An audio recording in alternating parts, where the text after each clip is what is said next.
জামুরিয়া গ্রামে ঐতিহ্যবাহী প্রাচীন বাসন্তী পুজো শুরু হয়েছে স্বয়ম্বরে। আজ মহা অষ্টমীর পুজো দেখতে বহু মানুষের ভিড় হয়। 127 বছর ধরে এই পুজো চলে বলে পরিবারের সদস্য দীনেশ চট্টোপাধ্যায় জানান। তিনি বলেন, তাদের পূর্বপুরুষ বিজয়ী গোবিন্দ চট্টোপাধ্যায় মায়ের আদেশ পেয়ে এই পুজো শুরু করেছিল। এই পুজো চট্টোপাধ্যায় পরিবারের হলেও গোটা গ্রামের মানুষ অংশগ্রহণ করেন। মন্দির প্রাঙ্গণে একটি ছোট মেলারও আয়োজন করা হয়। এছাড়া কলকাতা দলের যাত্রা, সংস্কৃতি অনুষ্ঠান প্রভৃতি হয়। এই পুজো সম্পর্কে একটি অলৌকিক কাহিনী আছে, যা জানালেন পরিবারের সদস্য দীনেশ চট্টোপাধ্যায়। তিনি জানান, এখানে এক সময় তারাপীঠের বামদেব এসেছিল। নিজে এসেছিলেন এখানে বিজয় গোবিন্দ চট্টোপাধ্যায় বলে যে কাজ করতেন দুর্যোগীতে, উনি আসছিলেন দুপুরবেলায় খাবার খেতে বাড়ি।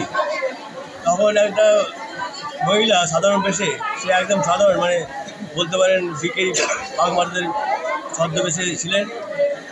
উনি বলছেন, বাবা আমি বিজয়ের বাড়ি যাবো। ও কেন? বলে বাসন্তী পুজো। না মা, ইংরাজ পুজো তো আমি, এখানে বাসন্তী পুজো হয় না। বল না, এবার হবে, আমি জানি। তো এইভাবে বললো, তবে তুমি যাও বলছি, চলো, আমাদের পুজো হয় না। তারপর দেখে ওই মহিলাটি নেই, সে যদি খোঁজাখুঁজি করে মহিলা নেই। তারপর মা আমাকে ডাকতেন, উনি যাকে দিতে মা আমাকে ডাকতেন। বাড়ি ফিরে এসে ওনার স্ত্রীকে বললেন, জানো তো এই ঘটনা হলো আজকে। স্ত্রী বলল, আমি তো ভোরবেলা স্বপ্ন দেখছি মা দুর্গার মতো ছবিতে তুমি পুজো করছো। তো এত মাতৃভক্ত ছিলেন, তো উনি এসে বলেন কী করা যায়, পুজো করতে হবে। কী করলো, ওনার স্ত্রী ওনার সঞ্চয় সব টাকা বের করে দিলেন। তারপরে গ্রামে ব্যানার্জিদের বাড়ি মা দুর্গা মন্দিরে ওনার পূজা করলেন। মা এটা প্রায় 125 বছর, প্রায় 125 বেশি হবে, মানে হ্যাঁ, ধরলে 2 বছর ওই মন্দিরে ধরলে 120 বেশি হয়ে গেছে, 127। জামুরিয়া থেকে তারকনাথ মণ্ডলের রিপোর্ট, পাবলিক টাইমস।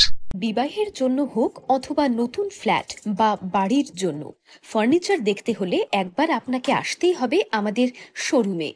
এখানে পাবেন উন্নত মানের bedroom set, sofa set, corner sofa, dining table, coffee table, TV unit, kitchen ক্যাবিনেটের মতো সমস্ত রকম ফার্নিচার।